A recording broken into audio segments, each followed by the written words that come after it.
Hey everyone, and welcome back to my channel. I haven't posted an actual video in a while. I've been posting reels, shorts.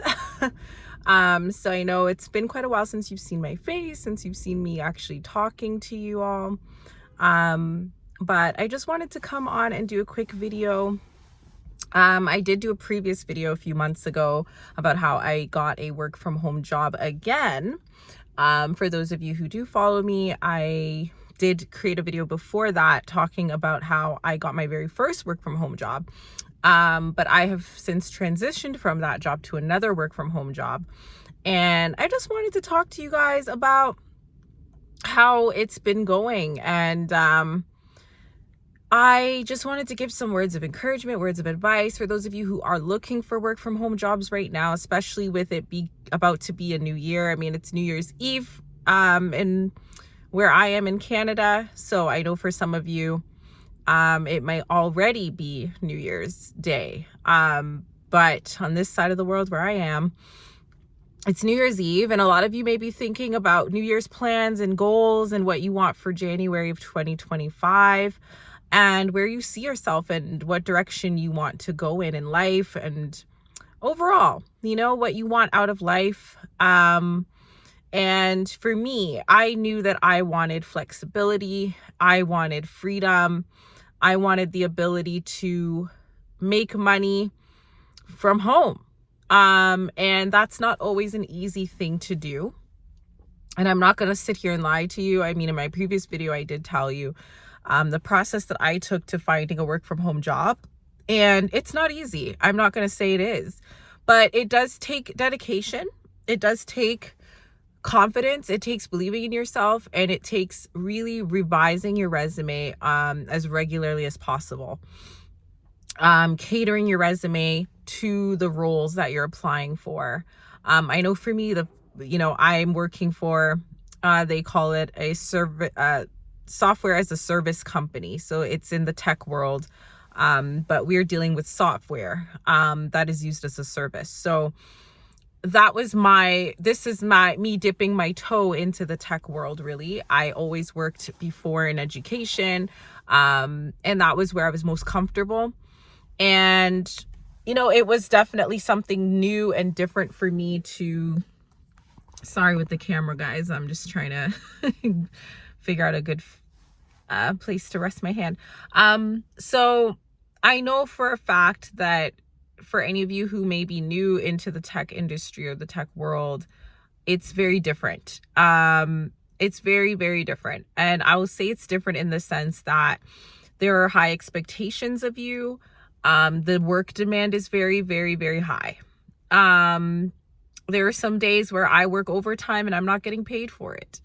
And for me, I'm kind of in a niche where it's a startup software as a service company.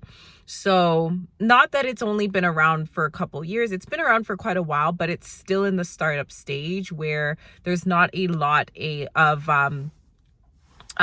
employees. They didn't hire a lot of people yet. I'm kind of I came in at the growing stage where now they are looking to hire more people. And I'm one of the people that was hired. And so it is like a new phase that this company is going through. However, the workload is very, very high. It's very demanding. It's very fast paced, and there is an expectation that it gets done.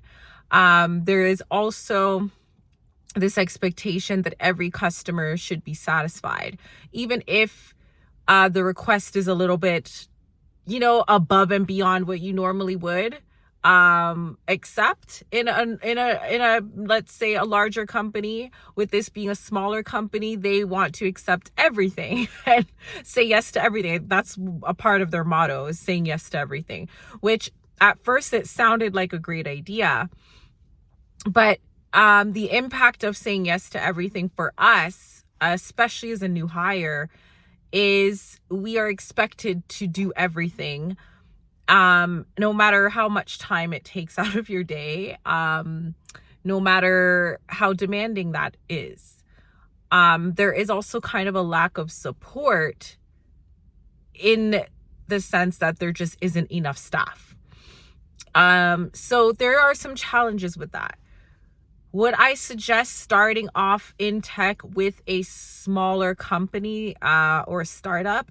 Probably not, only because working in a startup, there are a lot of expectations, and there's a lot of things that are not yet revised yet, let's say. That's the best word I can come up with. There's a lot of revisions that still need to be made with the company policies, with the company's goal overall. There's a lot of changes constantly needed and it's constantly happening. It is nice though to be a part of the baby process in a sense, but you're going to go through the aches and pains of that. Whereas a larger company, when you're getting in, they already sorted all their aches and pains. They already know what works for them. They have a system in place already that's working. And so when you already have a system in place that's working, you're coming in and you're adapting to their system. But in my situation, with it being a startup, you're contributing to the changes, but you're going through the aches and pains. You're figuring out what works, what doesn't work. And a lot of the things don't work, right? And that's what our job essentially is to figure out what's not working and find a better way to make it work. And with that being said, even if you're finding a better way to make it work, you have to have ears that are willing to listen and people who are willing to back up what you're saying or work on the things that are negative. And that can be a challenge as well. So there are a lot of hoops to jump through when you work with a startup company. Their budgets are a lot smaller. So you're not getting as much as you probably would get with a larger company that's more established. Benefits, for example, may not be the best. You don't get a lot of maybe days off. The workload is going to be probably a lot more because there's less staff. So you're working actually a lot harder for your salary. The salary offers may be lower than what a larger, more established company would offer you as a salary. So those are all things to consider. However, if you're just looking to get your foot in the door and get the experience and then branch off to a larger company that is more established, then why not, right? Because that experience will teach you a lot of the skills that you'll need, and also the experience will be great on your resume. And so if other tech companies see that you have tech experience, or startup companies that you're working with, if other larger companies see that you have the grit to stick it out with a startup company, they may want those skills transferred into their company. So they will see value in you. So I'm just saying all of that to say, I'm just kind of going over the growing pains that I'm experiencing with a startup company. I do want to eventually branch off into a larger, more established company where I can transfer those skills and use them, but get paid accordingly, get paid what I deserve. And just, the smaller things like having better benefits and things like that as well. Those are things to consider. But I would say one of the pluses with this company is because we work so closely with the CEO, he has offered to take us to Mexico because it's such a small staff. There's such a small amount of people. The staff number is so small that he's able to afford to take us all on a trip, which I've never experienced with any company I've worked for in my life. So that part of it is amazing. And those are some of the perks with having less staff and working with a startup company, is they're maybe able to be more lenient or do things that larger companies just can't do or will never do. So, and I'm definitely going to upload some videos of that trip to Mexico that I would have probably never have taken, because I didn't even really have Mexico on my list of places to go. I had probably Dominican more on my mind, Dominican Republic or somewhere in the Caribbean, we were on the Mexican Caribbean side, but some other Caribbean island or something is probably more where I was aiming. So Mexico wasn't really on my list, but I was pleasantly surprised. I had a great time. Um, so it was great to get that experience and that break and to meet my staff members in person. It was really a great experience. It was cool. And I enjoyed that a lot. So it was something so different, so out of the ordinary from what I've ever experienced. And I thought that part of it was quite amazing to experience that. But like I said, with its perks, there comes other things that are not so great as well. I don't get much time off. So getting that time to go to Mexico, we all took full advantage because especially being a new hire, some of us, we don't really get time off. So all throughout the holidays, we've been working, right? So that, I guess the CEO did that trip to kind of offset the amount of time that we wouldn't be getting off for the holidays. To my understanding, he just started doing this last year and he decided to continue it for this year.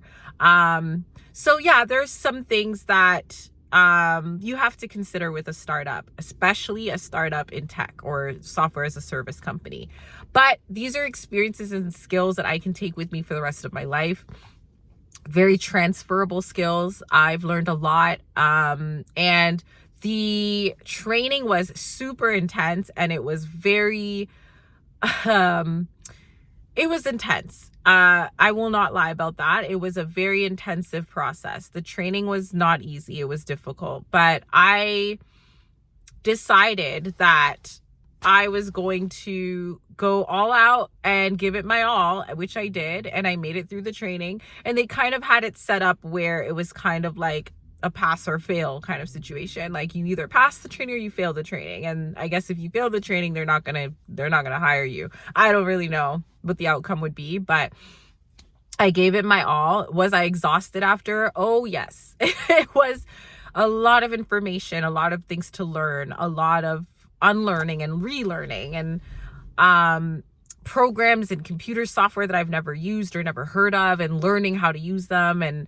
how to utilize them with the company. And it was just a lot of different things. And then understanding the actual software that I'm going to be using, that the company that is the company, like understanding how that software works. And that part was very difficult as well. But I wouldn't trade it for anything because I just learned so much in such a short period of time. And as I said, these are skills that are very transferable. So for any of you that are looking into, like I said, getting into a startup company that's work from home or a larger company that's work from home, I would suggest a larger company.